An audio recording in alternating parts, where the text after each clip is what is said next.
Halo teman-teman muda berjuang, untuk Bung dan Jeng sekalian ya yang tentunya lagi nonton. Senang banget nih hari ini kembali lagi saya Priscilla sebagai host.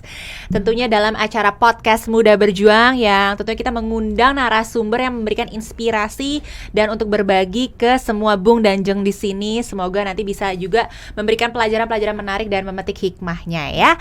Oke, dan hari ini seru banget karena biasanya kalau misalkan saya di studio ini sendiri, sekarang saya bertiga dengan narasumbernya. Halo dengan Jason dan Ogi. Iya, halo. Iya, apa kabar? Baik. Dan seneng banget ya karena ini kita ngobrolnya jadi seru dan rame. Ini kita akan membahas topik tentang bisnis barbershop.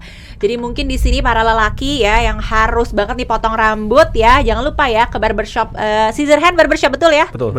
Ngobrol-ngobrol. Scissor Hand dan studio potong. Dan studio potong, bener banget. Boleh tahu nggak sih sekarang tuh ada berapa sih ininya apa bilangnya outlet ya berarti? Outletnya ada berapa sih? Total berarti ada 8. 8, iya. 6 Scissor Hand, 2 studio potong. 6 Scissor Hand, 2 studio potong. Iya. Berarti ini kalian ada 2 brand? Ada 2 brand ya. 2 brand. 2 brand, ya. Bedanya apa sih? Lebih ke segmentasi ya. segmentasi. Kalau Scissor Hand kita emang untuk menengah ke atas, dan studio potong kita untuk menjangkau yang lebih besar lagi sih, untuk menengah sih, lebih ke menengah. Oke. Dan berarti tapi sekarang masih adanya di Jakarta dan Tangerang. Iya. Jakarta, Tangerang ya. Dan studio potong sendiri kita juga memakai teknologi self service sih. Jadi emang konsepnya berbeda. Oke, jadi memang Scissor Hand Barbershop dan studio potong ini adalah 2 nama yang berbeda, tapi pemiliknya sama. Betul. Ya. Dan mereka memang membedakan segmentasinya seperti itu ya. Dan juga kalau studio potong itu lebih ke self payment. Self payment, betul. Kayak gimana sih maksudnya self payment? Mungkin bisa contohnya seperti di McDonald, kan itu sekarang metode pembayaran sudah menggunakan mesin. Nah, kita mencoba mengadaptasi sistem pembayaran kayak gitu sih. Jadi kita nggak perlu kasir lagi untuk pembayarannya. Jadi semua pembayaran menggunakan cashless. Jadi owner tinggal nerima uangnya itu langsung ditransfer, nggak perlu bayar pakai cash lagi. Oke, jadi maksudnya memberikan inovasi ya. Nah, ini Betul. untuk pelajaran juga untuk Bung dan Jeng sekalian, kalau misalkan yang punya bisnis jangan tertutup dengan adanya inovasi dan perubahan gitu ya. Jadi kita melihat sekarang kayaknya semua serba cashless juga ya kan betul, ya. ya. Nah, studio potong ini kalau nggak salah di franchise, betul ya? Betul. Kita betul. menjelaskan. Jadi sistemnya kalau misalnya Scissor Hand itu kepemilikannya kalian, kalau misalkan studio potong itu kalian mencari franchisee, benar nggak sih? Betul. Oke, jadi kalau mau franchise boleh loh ya. Oke, apa Instagramnya? @studiopotong_id. Sama satu lagi? @scissorhandbarber. Oke, nah kita penasaran banget ya. Ini kan kalian berdua. Kalau biasanya tuh saya ngundang businessman gitu ya, itu sendiri. Awal mulanya gimana sih bisa mulai bisnis barbershop? Mungkin bisa diceritain dulu. Jadi dulu awalnya sebenarnya ini bukan bisnis pertama kita ya. Jadi dulu awalnya gue dan Jason tuh sempat bikin bisnis juga. Bisnis Cuci pertama motor. kita tuh cuci motor. Tunggu, Cuci jadi motor. pertama kali tuh bisnisnya bukan barbershop justru? Bukan. Jadi dulu sebenarnya yang awal banget bikin bisnis nih si Jason. Jason bikin bisnis kuliner namanya Tutup Panci.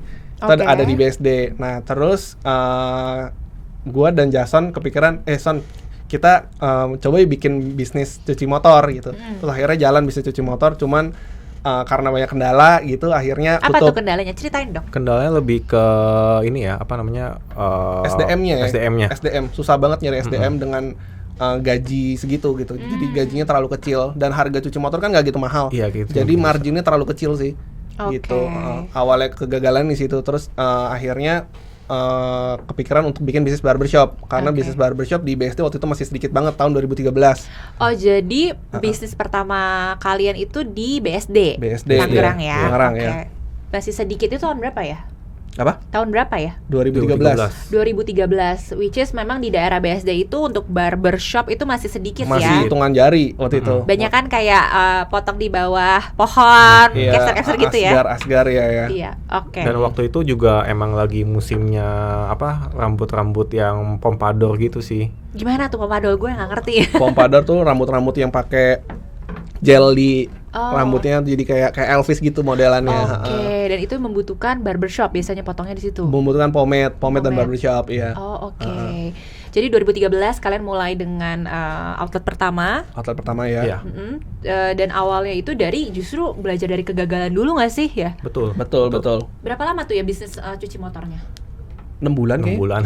Cuma 6 Singkat bulan banget sih. 6 bulan. 6 bulan. 6 bulan akhirnya kalian ngelihat mungkin gak ada perkembangannya gitu Iya, ya dari agak, situ agak ya. susah, terus Banyak marginnya juga nggak gitu gede, jadinya kita mikirin kayaknya udahan dulu deh untuk bisnis cuci motornya. Gitu. Oke.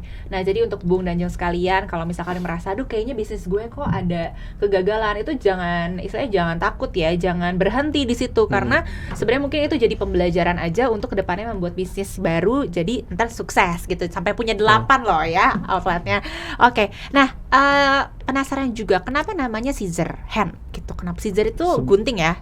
Hand itu tangan. Kenapa namanya scissor hand barbershop? Sebenarnya itu terinspirasi dari film sih, Edward Scissorhands. Oh, iya tahu yang Terinspirasi rambutnya dari gitu-gitu itu, kan. Iya, nah dari situ kita mikir namanya Scissorhands lucu juga kali ya, gunting tangan gitu. Ya udah akhirnya terinspirasi dari situ sih awalnya. Oke. Artinya berarti emang catchy aja gitu Catchy ya. aja. Oke, terus udah gitu kalau misalkan awal mula nih kan kalian kan memang dari pernah gagal gitu kan, pasti kan modal juga udah di sana tuh, ya kan? Rugi nggak waktu itu atau udah BEP? Rugi cuman nggak banyak sih. Nggak banyak karena Nggak banyak. bisa dijual lagi alat-alatnya ya. Oke. Nah, tapi kan pasti untuk bikin barbershop itu kan modalnya banyak, ya nggak sih? Iya. Betul. Gimana sih Beda. cara mendapatkan modal di awal? Dulu awal modal kalau boleh jujur sebenarnya dibantu sama bokap juga sih. Jadinya jadi kan soalnya kan gue basicnya ini ambil jurusan bisnis manajemen. Nah terus bokap bilang kalau lu jurusan bisnis cuman nggak punya bisnis, ya udah coba deh mulai bisnis gitu. Akhirnya waktu itu dapat pinjaman sih, dapat pinjaman, terus akhirnya mulailah start barber tuh yang di BSD. Itu pun juga kita irit-iritin banget supaya modalnya tuh cukup untuk bikin barbershop. Caranya gimana? Caranya dengan dulu satu ruko itu dipotong dulu, disekat. Untuk apa disekat? Disekat jadinya ruangannya lebih kecil. Jadi kan modalnya lebih kecil kalau kayak gitu. Oke. Dulu berapa bangku berarti? 3 dulu awalnya. Kita mulai 3 bangku. Sekarang? Satu outlet itu ada 5. Oh, dari 3 capster berarti ya. 3 capster jadi ya. 5. Oke. Ya. Jadi awal mulanya memang dapat pinjaman gitu ya. Tapi kan namanya pinjaman itu enggak, walaupun maksudnya orang tua sendiri ya, dia nggak mungkin memberikan pinjaman kalau misalkan ya nggak jelas gitu bisnisnya apa. Jadi memang ada prosesnya dulu ya, kayak bikin konsepnya, bener nggak sih? Betul. Bikin konsepnya, terus kalian proyeksi keuangannya juga gitu kan ya. Jadi memang buat teman-teman semua di sini untuk yang mulai bisnis ada banyak peluang gitu ya. Mungkin memang bisa dari pinjaman atau mungkin memang punya modal sendiri gitu ya. Tapi yang paling penting adalah harus semua diproyeksikan dengan benar gitu kan. Jadinya kan harus balikin nggak? Dengan bunga justru. Dengan bunga loh, walaupun sama orang tua sendiri pakai bunga ya. Bunga dong. Dan itu juga mungkin nanti kita kalau jadi orang tua salah satu untuk mendidik anak kita ya itu ya. Walaupun anak sendiri tetap pakai bunga aja gitu ya. Oke. Nah, jadi awal mula mendapatkan modalnya itu memang dari ada bantuan, tapi kan itu hanya untuk beberapa outlet. Kedepannya kalian cari sendiri kan dari pemasukan itu gitu. Betul. Berarti pinjaman itu untuk di awal doang sih. Di Untuk cabang-cabang berikutnya dari cash flow dari keuangan dari barber. Oke. Yes. Jadi memang dari profitnya gitu dari ya. Profit ya. Betul. Nggak dihura-hurain tuh. Ya.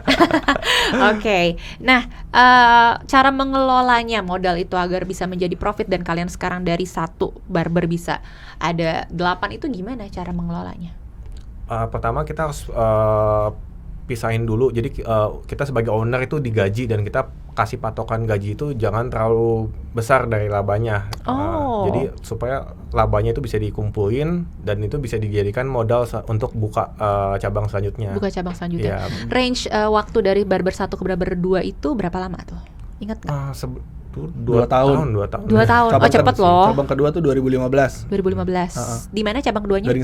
Gading Serpong. Nah, mungkin itu jadi istilahnya pembelajaran juga ya, bahwa kalian sebagai owner aja dapetnya gaji gitu ya nggak sih? Iya. Ya kan? Mungkin banyak juga owner-owner yang kayak ada profit langsung diambil gitu, padahal ya harusnya digaji aja gitu, mungkin salah satu sarannya ya. Dan dulu kita juga mulai dari 500.000 untuk gaji. Oh ya? 500.000, jadi ya cuman buat bensin aja sih sebenarnya sih. sama pulsa. Yang penting usahanya bisa running, bisa berkembang, baru kita pelan-pelan naikin terus. Gitu. Berarti ya 10 tahun lagi gaji ownernya mungkin bisa 500 juta sebulan ya. Amin. Dari 500.000. Amin. Harus dia aminin, diyakini ya. Oke, jadi memang salah satu yang mungkin gue dapat pelajaran juga dari Bung Jason dan juga Bung Ogi ini adalah walaupun sebagai owner gitu di awal justru memang ya harus diirit-irit juga dan harus pintar-pintar mengatur mengelola keuangannya ya. Betul. Oke, keren banget. Nah, tapi ini yang seru sebenarnya mau gue bahas ya secara dalam adalah kalian ini kan temenan, bener nggak sih? Iya. Betul. Dari kapan temenan? Dari SMP. Dari SMP. SMP 2004 berarti ya, 2005. 2000 berapa tuh? 2004. Pak tuh kelas 1 SMP. Satu SMP ya, 2004 lah, 2004. Jadi 2005. sebenarnya dari teman ya, dan Iya, maksudnya iya. nih jujur aja ya, banyak bisnis-bisnis itu yang memang bersama dengan teman itu ya biasanya ada keretakan bisnis atau iya, keretakan sering teman. banget, iya. Ya. Nah, sering. Nah, kebetulan gue juga istilahnya mengenal kalian ya. Kalian juga ya temenannya tuh deket banget gitu. Jadi tadi juga cerita-cerita katanya memang ketemu itu bukan cuma dari bisnis aja, tapi kalian juga punya teman main juga gitu, satu Iya, geng satu juga grup. gitu kan ya. Nah, dari mulai bisnis berarti dari tahun 2013, sekarang tahun 2022. Berarti udah cukup 9 lama. tahun. 9 tahun ya.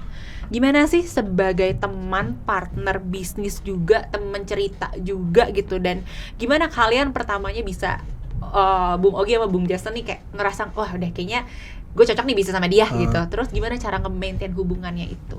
Sebenarnya sih yang pertama pasti harus bedain antara urusan pekerjaan dan juga pertemanan. Meskipun ya sulit maksudnya untuk bedain itu. Dan kedua yang paling penting itu untuk memaintain ego masing-masing. Jadi misalnya gue maunya apa, Ogi maunya apa gitu. Jadi kita itu harus ada yang turun Nurunin ego. Mengalah gitu ya.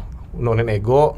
Dan misalnya seandainya kita mau untuk ngelakuin A dan satu mau ngelakuin B, kadang-kadang kita juga sering dapat insight dari teman-teman, tanya-tanya gitu, kayak menurut tuh gimana sih? Jadi kalau dapat insight, jadi oh iya kayaknya bener juga nih, iya. berarti gitu loh. Jadi lebih gitu kayak pacaran aja lah apa gitu. Maksudnya lebih untuk nurunin ego gitu sih. Yang pertama kali kayak Kompromi. bikin barber yuk itu siapa? Ogi, Gua. lebih Ogi. Nah, kenapa Bung Ogi nih mengajak Jason saat itu? Karena Jason sebelumnya kan udah punya bisnis juga. Terus dilihat juga Jason orangnya lumayan gigih waktu itu. Terus Lumayan gigih loh katanya, gigih. lumayan. Gigih. Orangnya gigih gitu kan. Terus ya udah jadinya kayak coba ajak Jason deh, karena waktu itu sempat sounding juga ke yang lain, cuman yang lain pada bilang ya yakin bikin barbershop gitu. Terus ya udah ajak Jason, akhirnya Jason juga ya udah kita cobain dulu yuk gitu. Akhirnya ya udah kita eksekusi itu bikin barbershop di BSD tahun 2013. Oke. Gitu. Kenapa Jason mau pas diajak diskusi sama Bung Ogi, kenapa Bung Jason kayak ya udah deh kita coba dulu aja gitu. Padahal kan udah ada bisnis juga. Sebenarnya sih pengen coba juga bisnis yang bidang jasa, karena kan udah pernah cobanya bidang kuliner kan. Jadinya pengen coba untuk coba sesuatu yang Coba baru aja juga. ya. Dari sisi personal, maksudnya akhirnya mau kayak yaudah deh, gue ini kan temen gue gitu yang ngajak kayak yaudah deh gue mau deh gitu, kenapa? Potensi ya gede. Potensinya iya Lihat dari sisi juga. bisnisannya aja gitu ya. Dan emang pas banget sebenarnya kita buka 2013 itu zaman-zamannya cowok mulai centil lah dibilang lah. Iya. Lebih sering ke barbershop gitu-gitu untuk potong rambut. Kalau dulu kan mungkin cowok-cowok juga potong di mana aja, jadilah kayak potong di salon atau pangkas rambut, mungkin potongnya cuma cepak biasa gitu-gitu. Tapi sekarang udah berbeda sih di 2013 itu sih. Oke.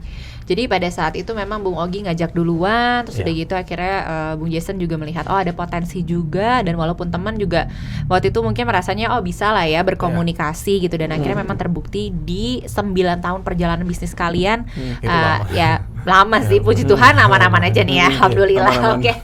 Nah, gimana cara bagi tugasnya? Kalian ini sama-sama seorang bapak, ya kan ya, udah punya anak kan ya? Udah. Terus juga udah punya keluarga, terus juga membagi tugas pikiran bisnis, keluarga, dan juga pertemanan. Itu gimana caranya? Membagi tugasnya sebenarnya kita lihat dulu sih lebih kuatnya di mana. Soalnya kalau ngelihat dari background itu kan nanti bisa dijabarin lagi job desk-nya apa gitu. Oke. Kalau gua tuh lebih kuatnya di operasional. Kalau Contohnya? kayak misalnya mikir-mikirin ide, terus kayak ngelihat potensi-potensi apa aja yang bisa dikembangin. Kalau Jason lebih kuat di keuangannya gitu. Oke. Jadi ya udah kita bagi tugasnya di situ sih, gitu. Oke. Ada kalian basicnya kalau kamu kan bisnis ya, Iya. keuangan. Akuntansi ya. Akuntansi. Jadi emang udah punya istilahnya skill ya. Jadi Iya. buat Bung Danjeng sekalian gitu, mungkin untuk membuka bisnis itu memang diperlukan juga ya kemauan dan ide. Tapi memang skill itu dibutuhkan ya. Betul. Jadinya untuk hal-hal teknis ya kalian jadi bisa membagi tugas dengan baik gitu. Jadi kalau misalkan merasa aduh kayak gue gak punya skill ini deh ya, ayo belajar, skill itu bisa dipelajari. Susah loh belajar akuntansi, kayaknya gue dulu fail mulu sih di sekolah. Kayak ngulang mulu belajar akuntansi. Jadi kayak memang disesuaikan pembagian tugasnya sesuai dengan skill masing-masing ya. Iya. Pelit gak dia? Enggak sih. Enggak. Berarti kalau Kayaknya untuk pelit deh. pelit. Kayak emang pelit. Jadi kalau misalnya ada barang-barang apa kayak perhitungan sih. Nah. Kayak Justru itu yang dibutuhin sih sebenarnya. Betul, walaupun temen juga misalkan memang minta apa gitu ya, misalkan untuk kebutuhan barber juga tetap harus diperhitungkan ya. Betul. Jadi bukan berarti temen, jadi kayak dia temen gue, jadi gue bisa minta duit sebanyak-banyaknya gitu, nggak bisa juga Nggak ya. bisa. Iya. Oke, untuk komunikasi ini akan lebih sensitif ya. Pernah nggak sih kalian kayak beda pendapat yang gede banget gitu? Bisa Sering diceritain lah. nggak? kalau beda pendapat ya pasti Pasti udah sering akan sehari-hari. Cuman Iya. ya begitu, kita biasanya solusinya cari info lagi tuh. Misalnya gua pendapat A, terus si Ogi pendapat B, gua pengen tanya dulu ke teman ke yang lain juga gitu. Jadi supaya oh ya berarti si Ogi bener juga nih misalnya gitu, atau gitu dan sebaliknya gitu. Dan kita bisa ngelakuin itu dengan baik sih, menerima saran masukan dari luar juga sih. Oke, jadi memang harus ada keterbukaan ya. Ya betul. Dan untungnya kalian punya wasit penengah ya, teman-teman kalian juga. Ya gitu. Itu juga banyak sih banyak pihak juga pasti. Oke. minta Dan saran. gue sama Jason juga egonya juga nggak gitu tinggi Nah, sih. itu sih yang utama. itu yang penting sih, karena itu salah satu faktor juga gue milih Jason juga karena Jason egonya nggak tinggi, gue juga nggak tinggi gitu. Jadi kalau misalnya ada masalah pendapat ya bisa diomongin dengan baik-baik dan Iya. ditemukan titik jalan tengahnya. Yes, Gitu. itu mungkin salah satu kriteria juga Bung Danjeng sekalian. Nah, misalkan nih mau pilih partner ya dalam berbisnis, disesuaikan dengan kepribadiannya ya. Betul. Mungkin kalau misalkan yang satunya keras, yang satunya keras lagi, Wah, Nggak iya. bakal ketemu. susah ya. Tapi kalau misalkan yang satu keras, yang satu lembut, gimana? Apa lebih mendingan harus dua-duanya lebih ya kayak kalian gitu ya, kalian ngerasa egonya nggak tinggi. Sebenarnya idealnya gimana sih? Sama-sama nggak egonya tinggi kah? Atau justru yang satu harus kuat egonya, yang satunya egonya nggak kuat gitu? Bagusnya gimana menurut kalian? Bingung juga ya. Idealnya. Kebetulan emang kan kita kan sama-sama Egonya- lumayan rendah, jadi egonya bisa nggak gitu tinggi. Jadi mungkin yang ideal sekarang saat ini lah ya. saat Iya. ini kalau buat kita mungkin itu. Cuman kalau mungkin di orang lain ada yang Beda-beda ya. beda-beda gitu. Beda-beda. Pernah sampai nggak ngomong berapa hari gitu nggak? Nggak pernah sih. Nggak pernah. Bisnisnya nggak jalan kalau kayak gitu ya. ya sekali lagi ya, memang kalau misalkan udah dapat partner yang tepat sih semuanya bisa dikomunikasikan harusnya ya. Tapi yang menarik juga nih, bisnis kalian itu ada dua konsep dong ya. Berarti satu yang scissor hand barbershop, satunya lagi yang studio potong. Betul. Yang satu itu, yang scissor hand itu kalian mengelola sendiri Handle sendiri ya. dengan investor juga. Ada yang menggunakan investor, ada yang enggak. Oke. Studio potong ini di franchisein. Di franchisein ya, betul. Kenapa? Kan kalian kan udah sukses nih di scissor hand gitu kan. Terus tiba-tiba kepikiran, yaudah deh gue pengen yang satu studio potong ini gue franchisein gitu. Kenapa? Karena awalnya dulu sebenarnya kita memang udah mikirin scissor hand itu mau dikembangin dengan cara franchise. Cuman banyak franchisee yang merasa keberatan karena initial investmentnya terlalu tinggi. Iya, modal. Berapaan sih boleh tahu nggak? Sekitar Kalau scissor hand? 500-an lah. Iya. 500 dan beberapa orang ngerasa itu agak ketinggian gitu untuk biayanya. Jadinya kita mengurangi harga franchise-nya dan kita membuat brand baru, karena kalau kita menggunakan nama scissor hand juga kan berarti kita nanti menurunkan value dari scissor hand-nya. Betul. Jadi kita bikin brand baru dengan harga yang lebih murah Oke. untuk biaya awalnya, biaya franchise-nya. Jadi sekarang kalau misalkan nih kepikiran mau franchise barber itu di studio potong kisarannya berapa? Boleh tahu nggak? 200 jutaan. 200-an ya. Udah Tapi sama itu belum Udah sama renovasi. Oh, belum tempat. Belum tempat. Oke. Nah, berarti kalau misalnya Bung dan Jeng sekalian nih lagi istilahnya mencari ide bisnis ya bisa juga ya fokus banyak juga nih. Sekarang lagi bukan ngetren aja sih istilahnya ada another way yaitu bisa di franchisein bisnis kalian gitu. Jadi franchise itu istilahnya kemitraan lah ya kalau bisnis kemitraan. Jadi konsepnya udah ada, semuanya udah ada, tapi memang kalian yang memang akan mengembangkan bisnis itu sendiri gitu ya. Manajemennya udah ada, dibuat gitu, tapi ya ownernya kalian, jadi sebenarnya lebih mudah ya. Betul. Gitu. Oke, dan itu sekarang memang sangat potensial ya. Banyak loh kuliner-kuliner yang juga di franchisein ya. Banyak banget. Barbershop juga ada banyak atau kayaknya kalian? Lumayan, cuman lebih banyak kan F&B sih. Oke, kalian nggak tertarik ke F&B? Udah nyobain cuman udah nyobain jatuh bangunnya kayaknya enggak sih. Mungkin bukan di bidangnya ya. Bukan bidangnya. Kemarin kita juga ngundang narasumber, dia tuh di franchise ada sekitar 60 outlet loh, keren banget F&B ya. Jadi memang sebenarnya jangan takut karena memang disesuaikan aja sama bidangnya ya. Nah, ngobrolin tadi kegagalan juga pandemi. Itu kalau nggak salah ada peraturan yang suruh tutup barber ya. PPKM tutup 3 bulan waktu itu. Hah, 3 bulan? 3 bulan nih.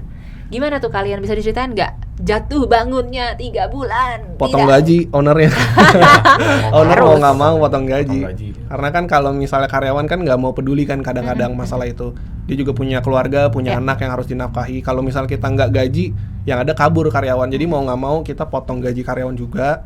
Dalam keadaan barber tutup, jadi kita harus nombokin. Gaji owner juga potong semua selama 3 bulan waktu itu. Oke. Itu salah satu masa-masa terberat kalian? Iya. Lumayan ya. Oke. Karena kita nggak expect bisa corona sih waktu itu. Sejauh juga. itu dan selama itu kan waktu itu. Pikirnya waktu itu cuma sebulan 2 bulan ya masih kuat lah gitu. Ini kan sampai tutup 3 bulan kan lumayan berat sih waktu itu. Ada outlet yang tutup nggak? Nggak ada sih. Untungnya nggak ada ya. Itu outlet udah punya berapa ya saat pandemi itu? 6. Ya kayak 6. Ya 5 atau 6. 5 ya. 5 Dan untungnya saat itu kalian udah ada saving operasional. Ya, udah ada untungnya. Jadi kegunaannya partner dengan seorang akuntan ya. jadi semua keuangan untuk aman ya jadinya ya. Masih ada dana darurat lah. Masih ada dana darurat. Oke. Nah, ngomongin masalah tren barbershop juga gitu ya. Sebenarnya tren di Indonesia tuh kayak gimana sih sekarang trennya? Dibandingin dulu gitu. Sekarang emang udah sangat jauh berkembang ya karena barbershop udah buka di mana-mana. Jadi dulu mungkin barbershop cuman di satu daerah cuma ada 1, sekarang bisa ada 5 atau 6 dan berdempetan juga ada seperti itu sih. Nah, ngomongin dempet-dempetan tuh ya. Sikut-sikutan dunia barbershop boleh dibuka dikit nggak? Wah, itu luar biasa sih. Lumayan ya, tapi lumayan kan tetap ya. Maksudnya namanya bisnis pasti ada kayak gitunya pasti, gitu. Tapi mungkin bisa di-share nggak sih? Jadi teman-teman di sini Bung dan Jung sekalian yang mungkin merasa, aduh kayaknya gue nggak mau masuk dunia F&B deh, soalnya udah banyak pemainnya. Gue nggak mau barbershop deh, soalnya banyak pemainnya deh. Ya nggak gitu juga gitu. Memang sebuah tantangan itu harus dihadapi. Ya, betul, mungkin kalian bisa cerita juga nggak sih up and down-nya dari bisnis ini tuh seperti apa gitu, atau mungkin pengalaman? Tantangan beratnya itu di dulu kita pernah juga satu barber kita semua capster di hijack, dan dibuka di sebelah persis. Ya, deretan lah ya. Deretan ruko dan itu ya udahlah emang konsekuensinya. Kita punya bisnis ya kita harus siap juga untuk lawan orang-orang yang main seperti itu gitu. Tapi ya kita juga setelah udah pindah dan kita juga bisa bertahan untungnya begitu. Jadi satu komplek tuh diambil tuh. Betul. Digaji lebih besar dan dia pindah semua. Jadi itu tamu sebenarnya, tamu yang pernah potong di kita. Langganan kita sendiri. How dare you?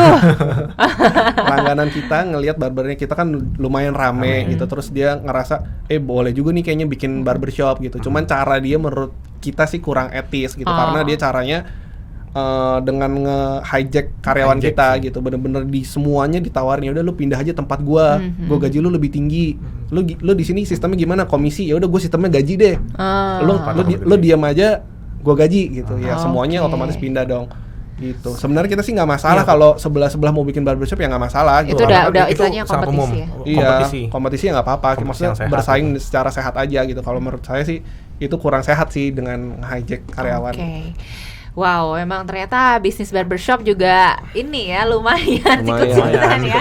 Apa yang kamu tabur akan kamu tuai, tenang saja ya. Jadi tenang aja, namanya rezeki nggak akan kemana. Oke, jadi kalau misalkan teman-teman semua di sini menghadapi kompetisi seperti itu di dunia bisnis tuh hal yang wajar. Nah, tapi dengan adanya itu jadi ada pengalaman nggak sih? Jadi ada pelajaran juga nggak sih, ya kan? Betul. Dan pasti kalian juga jadi merubah, mungkin ada apa sistemnya ada dirubah atau mungkin ada istilahnya hal-hal yang kalian perbaiki juga gitu kan ya. Betul, pasti. Oke, ya nggak apa-apa. Jadi kompetisi itu membuat kita semakin semangat. Iya. Jadi buat teman-teman Bung dan Jung sekalian harus terus berjuang ya.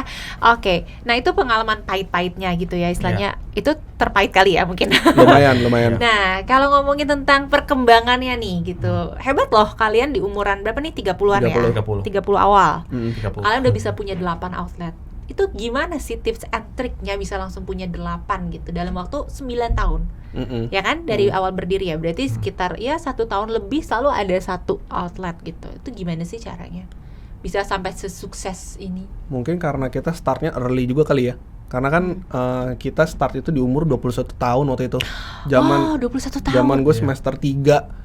Jadi sampai pemilik rukonya pas gue datang ke ruko sampai nggak percaya kayak ini ngapain bocah mau nyewa ruko beneran gak sih gitu awalnya. Ya mungkin gara-gara itu juga sih, terus kita juga mempunyai visi yang sama mau ngembangin ini barbershop dan kita juga fokus di bisnis ini, jadinya kita bisa berkembang sampai sekarang sih. Oke. Jadi kalian mulai tuh tapi ini gue jadi balik lagi ke pertanyaan sebagai partner ya. Umur 21 tahun, cowok gitu ya. Itu kan biasanya egonya justru lagi tinggi-tingginya gak sih? Lagi kayak gue mau main gitu kan. Iya hebat sih. loh kalian bisa memulai di usia yang muda. 21 tahun tuh gue mungkin masih fokusnya main gitu ya. Kalian waktu itu masih muda gitu, jadi gimana nih? Maksudnya kuliah langsung ngurusin bisnis gitu dong fokusnya ya? Sambil Iya. Main tetap lah ya. Main tetap, cuman ya Bagi waktu. bagi waktu sih. Oke. Gimana waktu itu kayak masa-masa masih muda banget menghadapi pergonjang-ganjingan bisnis ini di usia muda saat itu? Tapi sebenarnya waktu muda justru startnya justru paling enak pas muda karena kan Kalau belum ada tanggungan, belum apa, jadi juga masih single gitu jadinya nggak masalah sih digaji dengan 500.000 aja udah cukup gitu. Kalau dibanding sekarang ketika udah umur segini punya anak istri dan harus digaji 500.000, nggak makan dong anak saya. Iya, tanggungan istri berat ya. Berat. Oke. Nah, ngobrolin juga masalah di usia muda ya. Berarti saat itu kalian juga mungkin lebih kayak udah sikat aja mau masih muda gitu ya. Iya. Betul. Oke, dan walaupun masih muda juga tetap fokus juga di bisnis, main juga jalan gitu ya. Jadi itu hal yang luar biasa sih. Oke, nah ngomongin teknis nih. Mungkin ada yang penasaran juga mau mulai bisnis barbershop. Nggak apa-apa dong kita buka-buka dapur gitu ya.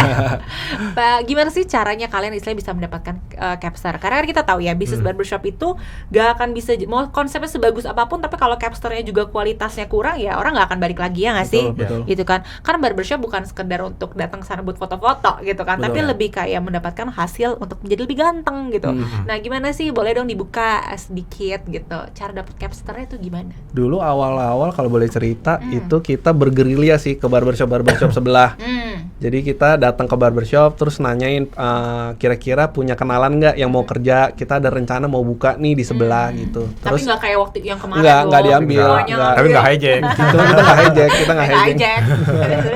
Terus ya udah minta nomornya, terus dia ngenalin ke saudaranya, ke adiknya, ke kakaknya gitu. Ya udah akhirnya dari sana kita kontak-kontakan, kita coba di barber kita, kalau misalnya cocok ya lanjut gitu sih awalnya banget. Oke.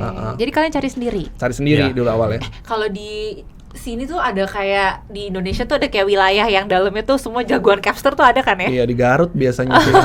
Cuma sekarang udah banyak sih orang yang bisa potong rambut, ada orang Pandeglang, Serang gitu udah banyak sih orang bisa potong rambut. Jadi kalian buka istilahnya mata pencarian orang lain lah ya. Betul. Dari bisnis ini gitu. Jadi memang ya harus cari sendiri talent-talentnya itu ya. Kalian bisa motong nggak tapi? Bisa, cuman nggak jago. Bisa tapi kan? Baru nih pada mau minta potong semua di sini nih ya. Kalau udah botak nggak usah. Oke, jadi memang mencari talentnya itu juga nggak sembarangan ya kalian. Dan biasanya kan ada yang udah kerja berapa tiba-tiba harus Pak maaf saya besok udah mau keluar gitu. Ada aja kan kisah-kisah gitu. Ada. gitu. Terus gimana nih? Maksudnya cara menghandle kalian kan berarti let's say satu store ada 5 misalkan ya. Sekarang ada 9, berarti ada sekitar 40-an, iya nggak? Kurang Mungkin lebih. ya, Kurang lebih. Gimana Kurang manage people? Untuk manage-nya sih emang kita sering-sering komunikasi juga dengan Capsternya, dan kita ada grup WA juga, jadi mereka bisa menyampaikan apa sih yang kurang atau kebutuhan mereka apa gitu, mungkin alat-alatnya yang udah rusak atau apa, dia bisa kasih tahu di grup juga. Kurang lebih sih kayak gitu sih. Komunikasi lah ya. Komunikasi intinya sih. Seperti itu. Ada nggak sih kayak cerita-cerita yang istilahnya untuk dalam memanage manusia atau pekerja kalian itu sangat-sangat istilahnya yang sangat berkesan gitu buat kalian? Paling berkesan apa ya? Berkesan. Atau mungkin ada yang istilahnya mereka dari awalnya nggak punya pengalaman sama sekali, sekarang udah banyak langganannya. Oh, ada tuh ada. Jadi Kayak terkenal. misalnya waktu itu sempet gue punya OB dia kan dulu tugas OB ya gitulah, cuman bersih-bersih doang. Terus dia ngelihat tukang cukur kok, gajinya gede juga nih tukang cukur. Terus dia mulai belajar potong rambut. Mulai belajar potong rambut, minta diajarin sama capster yang udah ada. Terus temen-temennya diajak ke barber waktu itu malam, pokoknya gue bilang sama si OB-nya, ya udah lu boleh belajar potong, cuman setelah barber tutup ya gitu. Ya udah lu belajar aja gitu. Akhirnya dia pakai alat barber, dia manggil temen-temennya, potong temen-temennya. Akhirnya sekarang udah jago, udah banyak langganan. Wah, serius? Iya. Tapi bukan kerja sama kita. Bukan kerja sama kita. Tapi ya maksudnya ya kalian membuka peluang ya, melihat potensi itu. Jadi untuk dari business owner pun juga kalian harus bisa melihat potensi-potensi nih gitu ya, Bung Danjung sekalian. Kalau misalnya ada seseorang bisa kita kembangkan kan untuk naik level ya. Dan kerennya adalah kalian membuka peluang itu sih. Yang itu mungkin business owner di sini juga harus melihat potensinya. Mungkin dari kasir ternyata dia ada ketertarikan buat jadi tukang masaknya ya kan, nambah skill gitu ya. Oke, jadi luar biasa sekali ya. Nah, ngomongin juga nih untuk teman-teman di sini Bung Danjung sekalian ya, yang istilahnya lagi struggling buka bisnis gitu. Apa sih tips and triknya agar bisnis itu tuh bisa berjalan kalau kalian sendiri gitu, dari kalian? Harus gigih dan fokus sih kalau menurut gue sih. Fokus, maksudnya fokus tuh gimana? Maksudnya satu segmen aja, barber aja, atau kalau lu sukanya F&B, lu F&B aja, atau gimana nih fokus? Ya menurut gue sih gitu sih. Jadi kalau kan sekarang kan kalau dengan adanya sosial media kan kita kadang-kadang suka ngelihat bisnis-bisnis lain gitu. Menurut gue sih kalau lu punya satu bisnis, jalanin dulu aja sampai itu berkembang gitu. Jangan pecah fokus lah gitu, supaya satu aja bisnis supaya itu sampai lama lah gitu. Kalau dari Jason sendiri? Sebenarnya sih kurang lebih sama ya. Soalnya kalau misalnya nggak fokus kan kadang-kadang kayak gue punya bisnis kuliner dan ujung-ujungnya nggak fokus dan jadinya nggak gitu berjalan jadinya begitu. Jadi kalau lebih fokus ke barber jadinya sekarang gitu sih. Oke. Kalau kalian sendiri nih mau nggak sih mengembang? Sekarang kan ada di mana sih? Jakarta, Tangerang ya? Jakarta, Tangerang ya. Udah 9 tahun nih. Kepikiran nggak? Kayaknya gue pengen keluar dari Pulau Jawa nih, buka di mana gitu. Kepikiran nggak sih? Ada sih kepikiran bikin di Bali. Oh iya. Terus kapan nih berjalannya di Bali? Mungkin tahun depan kali ya, awal tahun depan kali ya. Aminin ya, amin. Jadi sebenarnya pengen mengembangkan juga ya untuk di luar kota. Ya, kita doain semoga tahun depan bisa nambah sekitar 5 cabang gitu ya. Amin. Ya. Oke. Nah, any tips and trick nggak sih buat nanti kan kita udah bahas masalah bisnis ya. Cuma sekarang kita mungkin mau ngomongin tentang franchise nih. Kalau tips and trick untuk menjual, kan kalian berarti ngejual produk kalian kan, si studio potong ini ya. Tips and tricknya seperti apa sih gitu untuk istilahnya menjual si franchise ini? Harus ada unique selling point-nya sih kalau menurut gua. Jadi harus ada yang membedakan dengan bisnis lainnya. Kalau kita kan yang kita jual studio potong ini kan self payment. Karena kalau boleh cerita bisnis barbershop dengan metode self payment tuh masih sangat sedikit di Indonesia gitu. Ya menurut saya harus ada unique selling-nya sih yang membedakan dengan bisnis lainnya. Sebenarnya agak susah ya cari uniknya dari barbershop karena kan ya jasa ya potong gitu aja. Masa tiba-tiba kayak potongannya gimana atau capsternya apa gitu kan. Jadi memang harus maksudnya walaupun susah itu bisa dicari unique selling-nya apa ya. Gitu. Kalau misalkan salon gitu mau buka nggak untuk perempuan loh? Ini kan udah mainnya lelaki nih barbershop. Salon sih buka nggak? Mungkin 5 tahun lagi Iya, ya. tapi ya Nggak menutup kemungkinan sih. Kemungkinan sih betul. Oke. Dan setahu gue juga kalian tuh kayak partneran juga. Misalkan nih kan kalian dibanyakan di ruko ya berarti ya. Iya. Kayak yang bawah itu barbershop, atasnya itu berarti rekan bisnis ya. Rekan Betul, bisnis. rekan ah. bisnis. Apa aja sih bisnisnya yang di atas-atas Ada itu? eyelash, ada tempat refleksi, Oh, oke. Ada studio foto juga. ada studio Oh, ada studio Iya. foto. Oke. Itu gimana cara dapetin istilahnya kan tuh partner bisnis ya? Mm-mm. Dari mana caranya mendapatkan partner bisnisnya? Tamu sih rata-rata Iya, kesannya. Iya, banyak Tamu yang datang terus ngelihat lantai 2-nya kosong, disewain nggak gitu, terus ya kita harganya cocok, terus ya udah akhirnya bikin lantai 2. Oke. Berarti dari lokasi itu sendiri sebenarnya bisa dibagi-bagi juga ya, nggak? Misalkan nih, kan kalau gue tuh mikirnya kalau gue buka bisnis gue harus sewa satu ruko, padahal enggak ya, lo bisa sewain ya. Betul. Oke. Nah, mungkin pesan aja sih ya buat teman-teman di sini nih yang lagi nonton, teman-teman Bung dan Jeng sekalian gitu.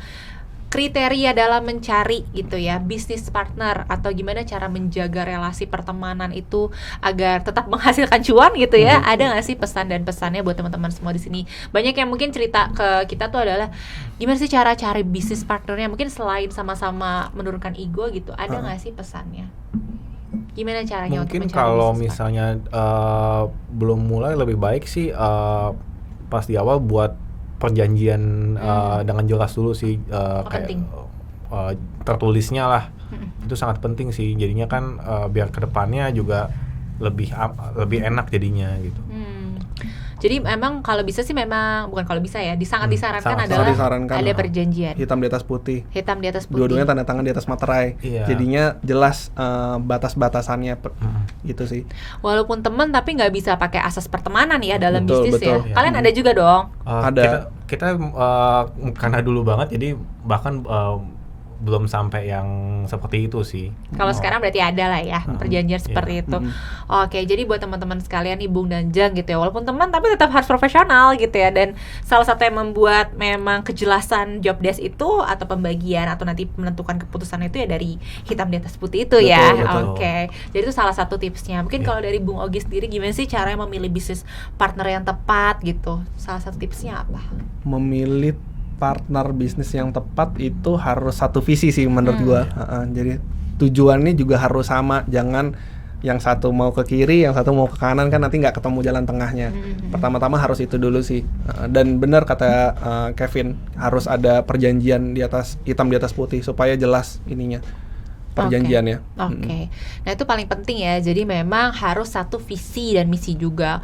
Memang targetnya mau kita dari bisnis besar tiba-tiba dibikin franchise. Kalau misalkan Jason atau Kevin gak setuju ya nggak bisa juga ya kan. Jadi harus ada persetujuan juga gitu. Nah mungkin untuk pertanyaan terakhir nih ya, karena waktu juga padahal masih seru sih. Mau tanya juga mungkin ada nggak sih pesan atau harapan untuk dunia bisnis di barbershop di Indonesia ini? Kalau dari gue sih pengennya semua barbershop bisa berkembang dan di masing-masing segmen, mau segmen atas atau ambil yang di segmen bawah, dan tapi juga pengennya sih daya jual barbershop tuh dinilai lebih tinggi gitu loh. Jadi mungkin nggak yang potong cuman harganya 30.000, 40.000, cuman kita bisa menghargai hasil jasanya itu lebih tinggi lagi gitu. Iya. Pengennya sih begitu. Karena kan juga kalau di luar negeri kan harga potong lumayan mahal juga. Oh ya? Kalau di luar negeri trennya gimana tuh emang barbershop? Banyak dengar juga dari teman, ada yang sekali potong sekitar 300.000 atau apa. Bahkan kita di sini belum nyampe 100.000 pun belum sampai juga. Udah banyak yang ngeluh di bawah. Ya mungkin karena culture kali ya. Maksudnya zaman dulu kan orang potong tuh ya istilahnya dipotongin emak gitu. Gitu. Terus kedua juga ya mungkin trennya juga dulu kan potong barbershop ya di bawah pohon aja gitu kan. Nah, terus siapa gitu kan tukang potong keliling gitu ya. Sekarang kan kita udah mulai istilahnya mengikuti zaman nih. Ada model, ada kayak fashion gitu kan ya. Jadi mungkin bisa lebih dihargai juga ya dari sisi-situnya ya. Oke. Nah, kalau misalkan dari segi dari Bung Ogi sendiri apa nih harapannya untuk dunia barbershop? Harapannya di dunia barbershop lebih mungkin barbershop Indonesia bisa ada yang go internasional mungkin. Emang belum ada ya yang buka brand di luar? Gue belum tahu sih. Belum tahu. Harapannya itu sih, dan semoga pekerjaan barbershop atau pekerjaan capster itu nggak dipandang sebelah mata lagi sih. Iya, gue inget banget loh dulu waktu gue masih muda ya, waktu itu kayak ada salon Jepang dulu kan ngehits banget gak sih model-model potongan Jepang gitu ya. Oh, iya. Gitu tuh bener-bener kayak bayarnya mahal banget karena kan dulu zaman kalau cewek-cewek ABG ya itu kan dulu ngetren banget poni samping Poni ya samping, kan. ya. Dan Model zaman lempar. dulu tuh yang emang terkenalnya adalah Jepang yang bisa bikin style-style kayak gitu, dan semoga tentunya di Indonesia mungkin ada capster atau hairstylist yang memang bisa membuka barbershop di luar gitu ya, dan memberikan model-model unik. Sekarang kalau lo pada ada nggak sih kayak gue penasaran aja customer datang kayak gue mau dong modelnya kayak model K-pop gitu, banyak nggak sih minta kayak Sekarang gitu? lagi trennya kayak gitu sih. Trennya lagi kayak gitu. Oke, nah semoga tentunya Indonesia bisa kasih tren-tren sendiri ya. Jadi nanti di London gitu misalkan orang mau potong nih kayak artis Indonesia gitu ya. Oke, dan saran nih terhadap anak muda. Ini berarti tadi 2 pertanyaan terakhir. Yang terakhir ini deh, gue janji. Sarannya buat anak muda yang mau mulai bisnis, entah itu barbershop atau entah itu F&B atau fashion, itu ada nggak sarannya? Sarannya paling sih buat jalanin bisnis harus sabar buat mengelola SDM yang sangat kompleks ya. Kompleks ya, ini curhat ya. Curhat dikit. Terus yang terakhir harus ikutin tren juga kan, karena kita harus tahu sekarang masyarakat tuh maunya apa gitu. Bener. Dari sana sih baru bisa kalau selama kita update, nah itu saran saya sih untuk itu sih. Penting banget yang ngikutin tren, apalagi kalau misalnya kalian mungkin maksudnya semua segmen ya, kayak makanan juga ada yang ngetrennya lagi apa gitu kan, waktu zamannya misalkan kayak makanan makanan A gitu, makanan E gitu kan, kita harus ngikutin trennya. Betul. Sama kalau kayak misalkan barbershop kayak kalian juga berinovasi kan ya. Betul. Yes. Nah itu mungkin untuk anak muda di sini sekarang tuh zamannya gampang banget loh, kalian tinggal nge-search apapun di Google ada, cari kayak market research itu juga bisa gitu ya. Jadi jangan takut untuk tentunya berinovasi, mencari tahu gitu ya. Mungkin untuk dari Ogi sendiri, untuk anak muda sekarang lagi nonton nih, misalkan lagi ngerasa aduh kayaknya bisnis gue fail mulu gitu, ada nggak sih yang di tips and triknya? Saran untuk anak muda mungkin jangan takut memulai sih, karena kan kalau boleh cerita kan dulu gue sama Jason juga umur 21 tahun, itu ya udah gas aja gitu. Nggak, tanpa mikir panjang gitu kan. Maksud gue mungkin untuk anak muda jangan pantang menyerah lah gitu, jangan takut cobain hal-hal baru selama masih muda, cobain aja dulu hal-hal baru, nanti kan ketahuan tuh mana yang minat, mana yang suka, mana yang enggaknya gitu sih. Oke. Jadi memang cobain dulu aja. Lagian juga kalau dipikir-pikirin nggak ada eksekusi juga nggak tahu hasilnya nggak sih, bakal sukses atau enggak. Oke. Nah dari hasil pembicaraan kita tadi luar biasa sekali ya perjuangannya, dari masih muda udah berjuang juga, dan tentunya nggak istilahnya apa ya, memilih partner yang tepat itu a little bit tricky, tapi bisa dilakukan kok. Contohnya 9 tahun berteman, justru udah berapa tahun berarti ya pertemanannya, udah lama banget, belasan tahun gitu ya. Bisa menghasilkan tentunya bisnis yang cuan gitu ya, tapi juga tidak membuat hubungan pertemanan itu renggang, itu juga bisa kok ya. Kalian juga punya geng kan ya? Iya. Ada sih, geng SMP. Jadi dari SMP sekarang masih kuat. SMP di mana sih dulu, daerah mana? Stella Maris, BSD. Oh BSD, geng Tangsel. Oke, nah buat Bung Danjeng sekalian mungkin yang lagi bingung-bingung cari partner, gak usah jauh-jauh, mungkin bisa aja partner teman kalian sendiri ternyata bisa jadi bisnis partner ya. Tapi kalau misalkan partnernya pacar sendiri, nah tuh siap-siap ya, jangan sampai berantem ke bawah nanti kalau putus bisnisnya gimana ya kan gitu ya. Atau bisa juga sesimpel, kayaknya gue bisa nih bertukar pikiran dengan istri atau dengan suami ya kan, bisa jadi bisnis partner juga. Jangan takut untuk memulai dan juga harus konsisten ya, ketika udah mulai ya udah lakukan yang terbaik seperti itu. Nah untuk Bung Danjeng sekalian yang mungkin lagi mau cari tahu juga nih tentang bisnis-bisnis yang lagi ngetren atau apa, itu semua bisa dilakukan dengan market research, betul ya? Betul. Jangan takut juga nih untuk melakukan market research dan terus berinovasi. Contohnya tadi bikin Sister Hand Barbershop dan sekarang bikin studio potong dengan ada inovasi yang terbarunya. Oke, paling yang mau aku highlight juga masalah pandemi ya. Banyak banget yang halangannya, pantangannya ya, sampai harus tutup gitu ya, tapi kita harus bisa bangkit.